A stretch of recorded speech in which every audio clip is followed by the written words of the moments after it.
नमस्कार, मैं डॉक्टर रजनीश कुमार आप सभी का एक बार फिर से हार्दिक स्वागत करता हूं। यदि आप शिक्षक भर्तियों की तैयारी कर रहे होंगे, तो लगातार आप देख रहे हैं पिछले 2-3 महीनों में शिक्षक भर्तियों से संबंधित फॉर्म निकाले जा रहे हैं, जिसमें Uttar Pradesh, LT, GIC, GDC का फॉर्म आपने देखा। इसके बाद ईएमआरएस, टीजीटी, पीजीटी, इसके बाद डीएसएसबी ने भी इस क्रम को आगे बढ़ाते हुए विज्ञापन जारी किया है। यानी यदि आप मेहनत से शिक्षक भर्ती की तैयारी कर रहे हैं, तो निश्चित तौर पर आने वाले महीनों में किसी न किसी एक सीट पर आप अपनी जगह बना सकते हैं।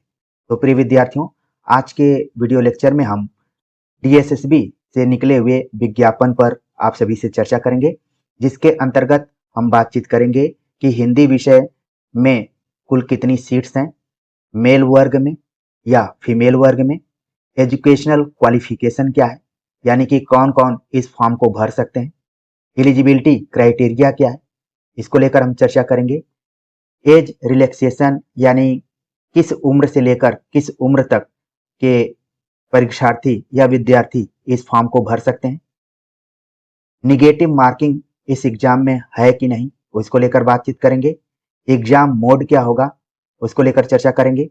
एग्जामिनेशन स्कीम क्या है, यानी पैटर्न क्या है, इसको लेकर हम बातचीत करेंगे। क्वालिफाइंग मार्क्स, आप देख रहे हैं कि इस एग्जाम में क्वालिफाइंग मार्क्स की भी चर्चा की गई है, इसको लेकर हम डिस्कस करेंगे।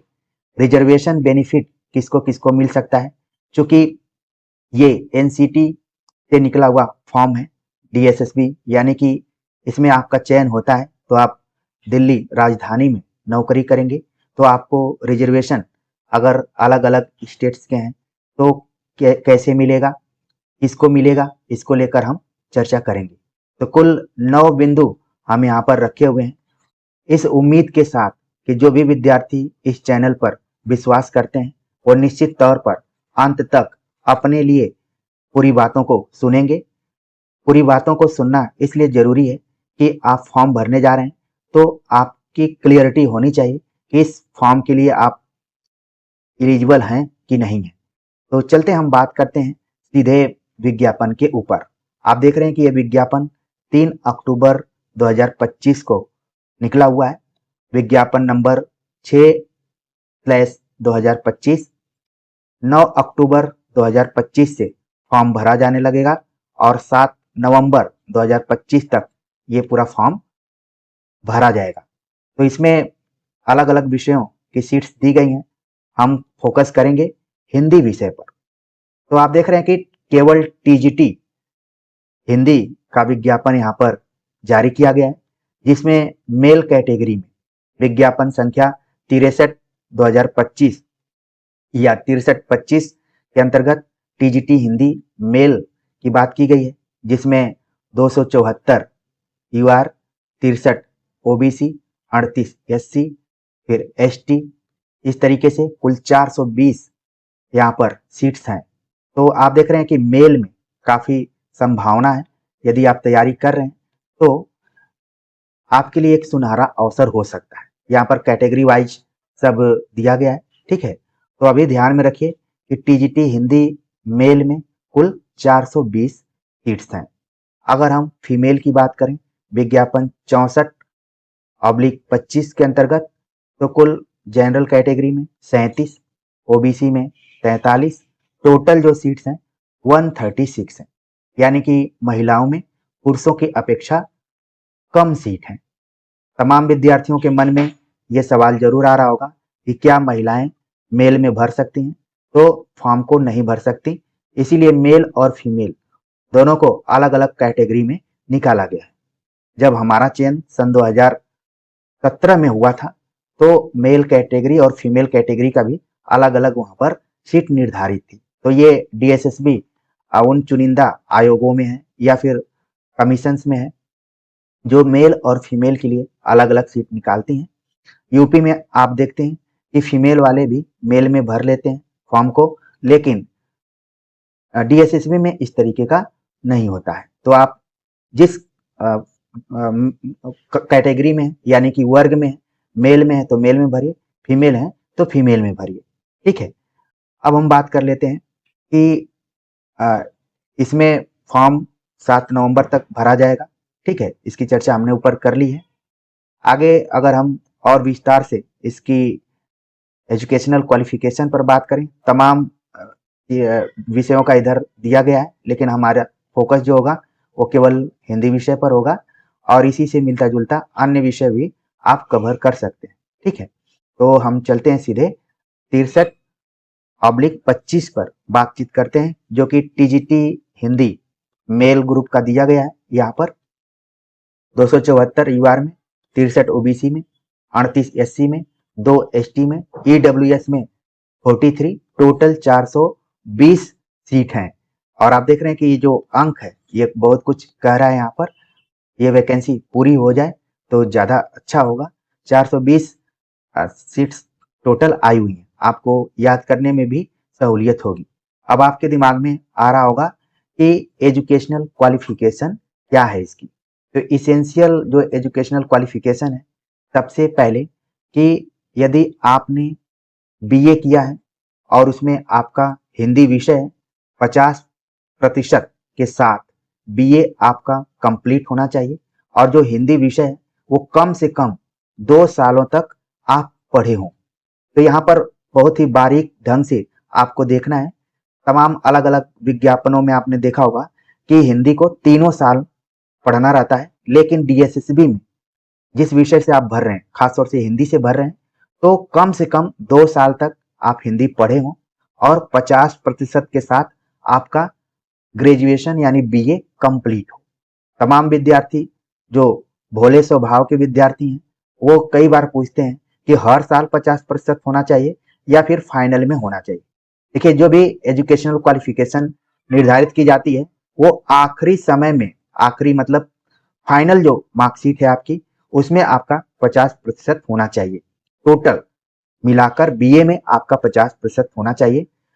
ठीक है, तो यहाँ पर एक चीज और ध्यान में रखना है कि कम से कम हिंदी आप 2 साल पढ़े। तो एक चीज तो आपको ध्यान में रखना है कि आप बीए किए हों। दूसरी चीज यहाँ पर एक और हमने देखा, क्योंकि इस विज्ञापन को हमने पहले भी पढ़ लिया है और जहां जहां महत्वपूर्ण चीजें हैं उस पर हमने टिक लगा लिया है। तो बीए के बाद यहाँ पर एक चीज हमने देखा कि लिखा है आर यानी अथवा masters degree in Hindi from a recognised university institute with at least 50% marks in either bachelor degree और मास्टर्स डिग्री। एक चीज यहाँ पर ध्यान देना है कि यदि आपने हिंदी विषय से एमए किया है तो भी आप इस फॉर्म को भर सकते हैं। मान लीजिए कोई विद्यार्थी बीएससी किया और अचानक उसके मन में आया कि वो हिंदी से एमए कर ले। ठीक है, तो आपने अगर किया हो तो एमए में 50% के साथ आपका मास्टर भी हो तो भी आप इस फॉर्म को भर सकते हैं। ठीक है, इसके बाद आपको बीएड, आपके पास डिग्री होनी चाहिए, साथ में सीटेट क्वालिफाई होना चाहिए। यहाँ पर सीटेट इत्यादि को लेकर इस तरीके का नहीं है कि कितना नंबर होना चाहिए, क्या होना चाहिए।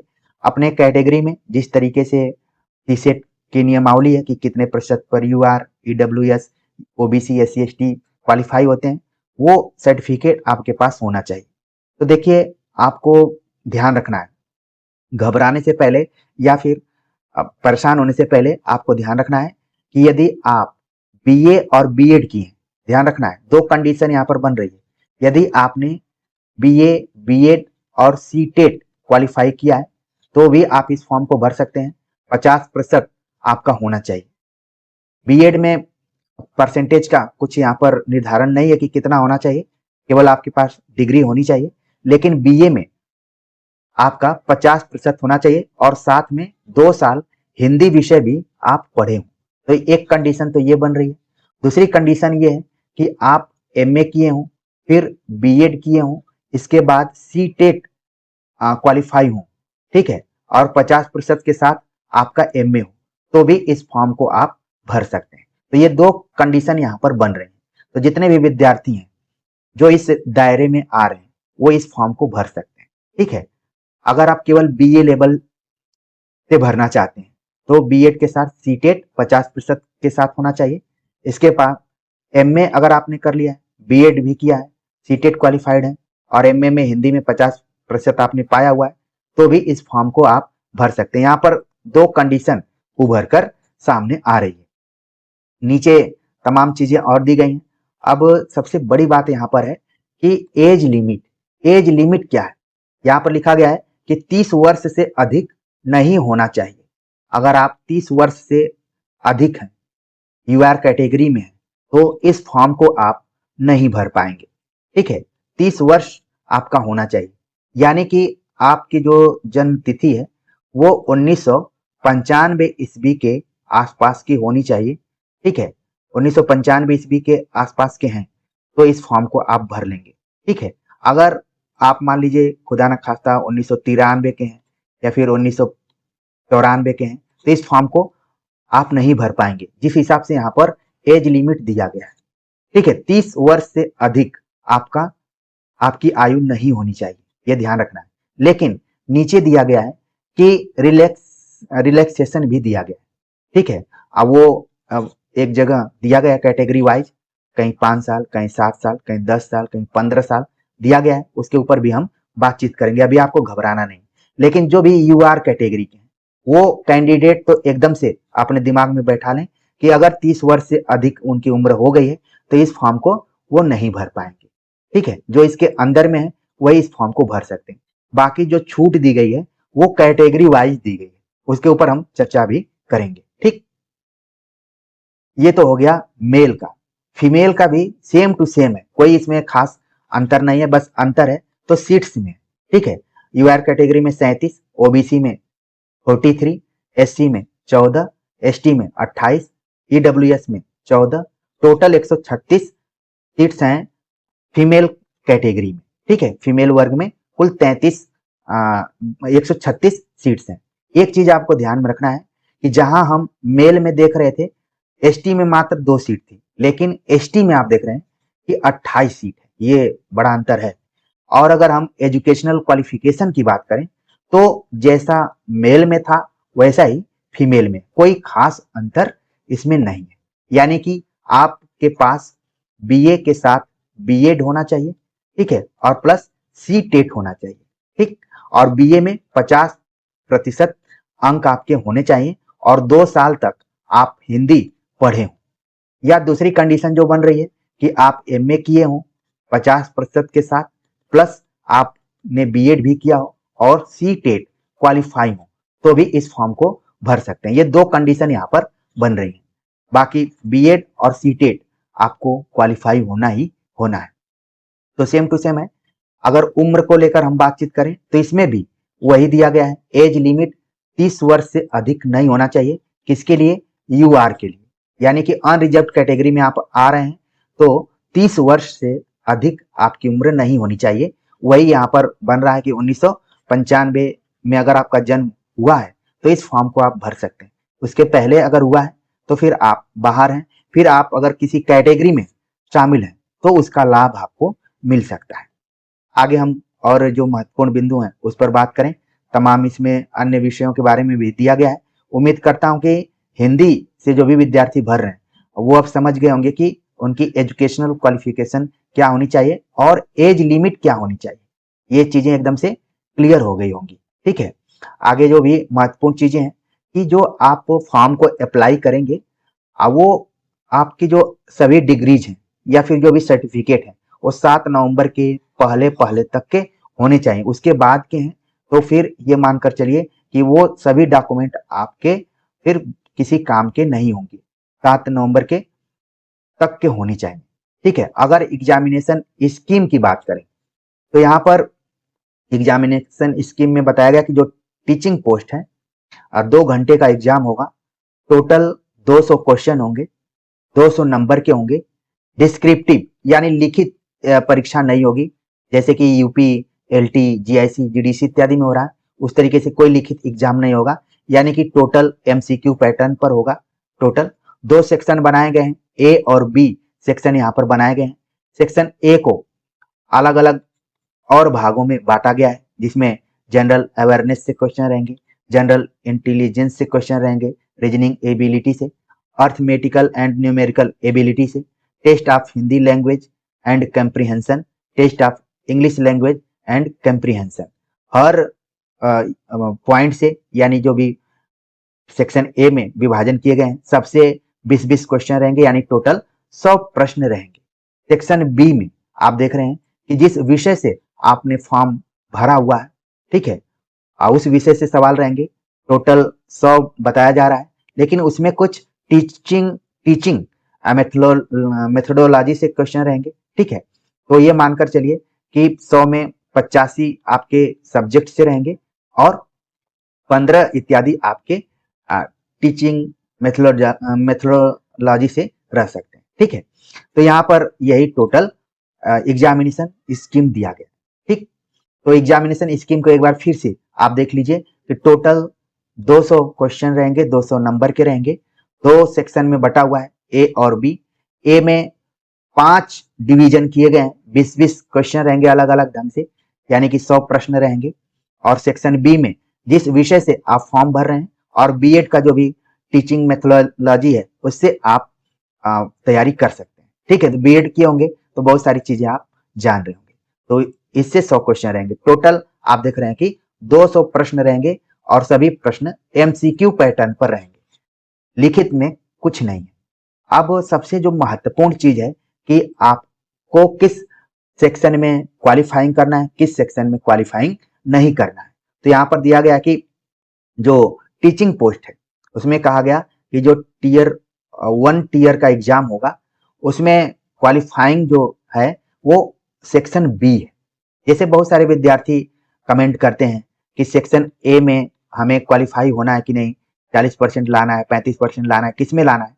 तो यहाँ पर बताया गया कि minimum qualifying marks will be applicable only in domain subject, यानी जिस विषय में आप फॉर्म अप्लाई कर रहे हैं उस विषय में आपको मिनिमम क्वालिफाइंग मार्क्स लाना है।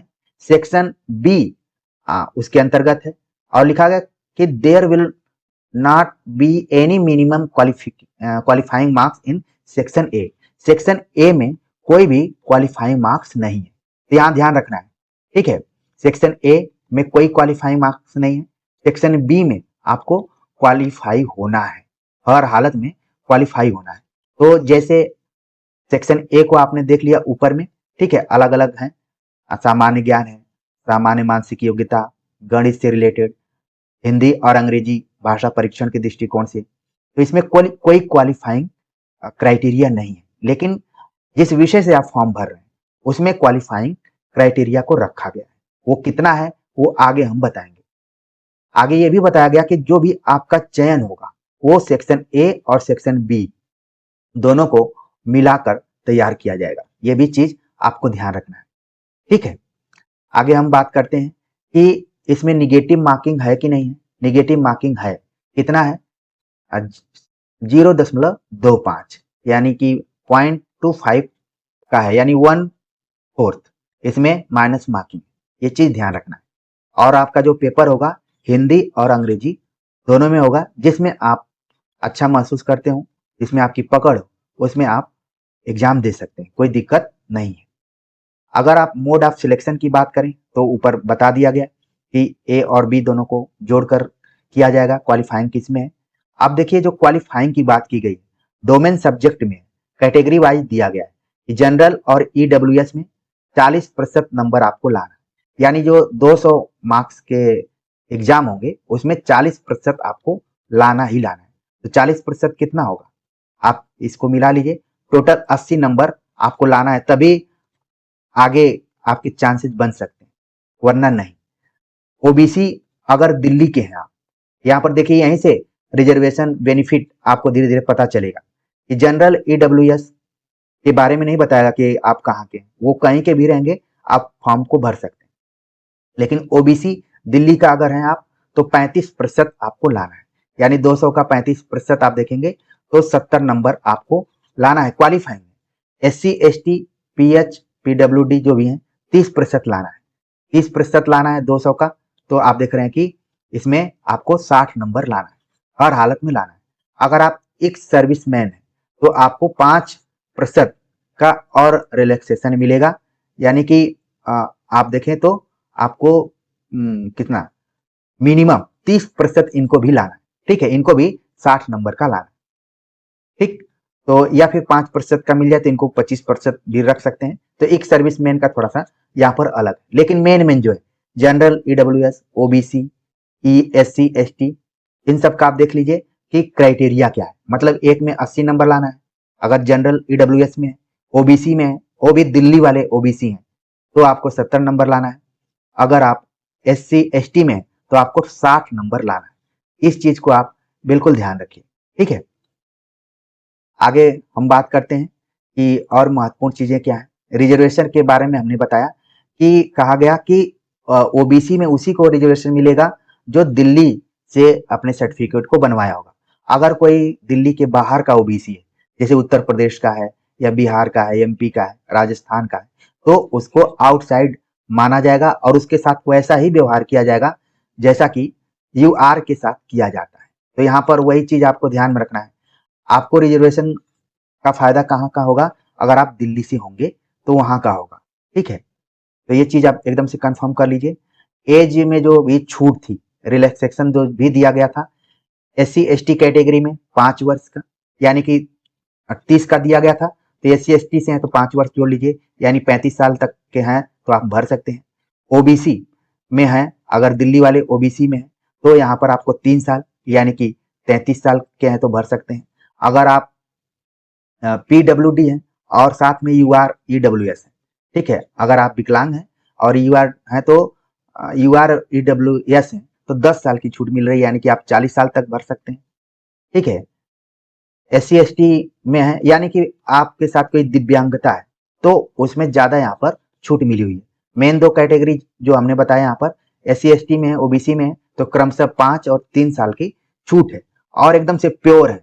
ईश्वरीय कृपा से आप दिव्यांग नहीं है, सब कुछ आपका बढ़िया है, स्वस्थ है, तो आप 30 साल के हैं तो फॉर्म को भर सकते हैं। इससे ज्यादा के हैं तो फॉर्म को नहीं भर पाएंगे। ये चीज आप बिल्कुल ध्यान में रखिए।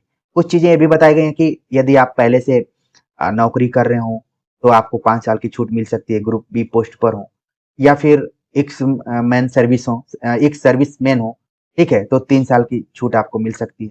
ये सारी चीजें दी गई। तो ये सब रेयर में होता है, जो मेन मेन चीजें थी उसको हमने यहाँ पर बता दी है।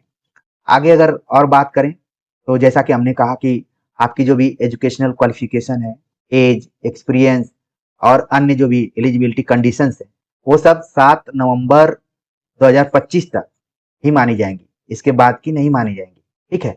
तो अंतिम तक आपको पूरा डॉक्यूमेंट और जो भी क्राइटेरिया उसको कंप्लीट करना पड़ेगा, ठीक है।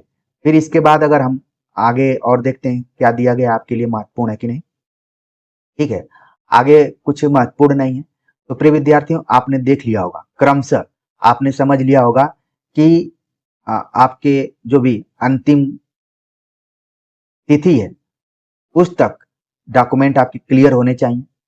जो भी रिजल्ट है, उम्र है, अनुभव है और जो भी अन्य क्राइटेरिया है वो कंप्लीट होनी चाहिए, इसके बाद का नहीं होनी चाहिए।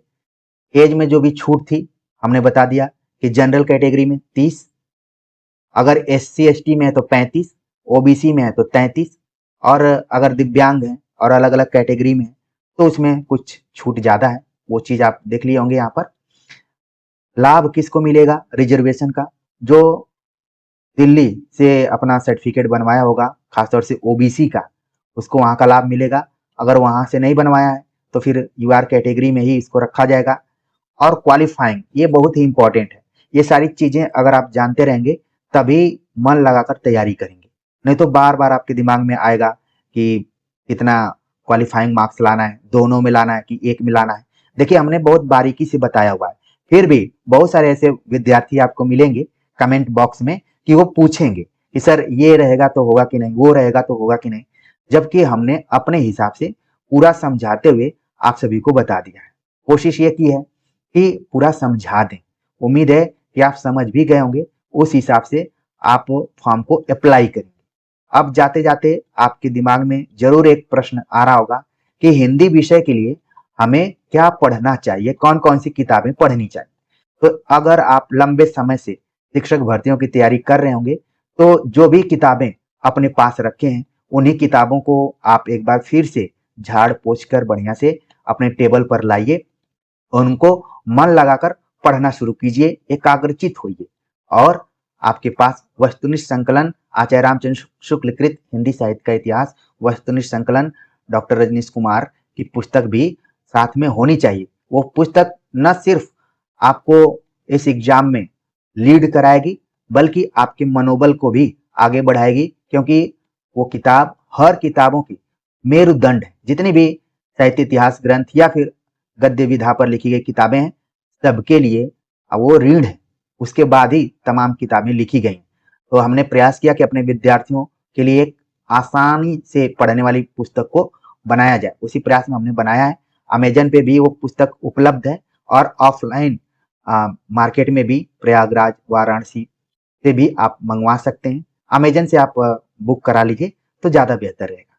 तो डीएसएसबी में अगर आप नौकरी करना चाहते हैं तो विज्ञापन को अच्छे से समझ गए होंगे, उसी हिसाब से अपने फॉर्म को भरेंगे। बाकी सिलेबस को लेकर हम चर्चा करेंगे और आप सभी के मन को रखने के लिए एक बार फिर से उन किताबों की चर्चा करेंगे जो आपके पास होनी चाहिए।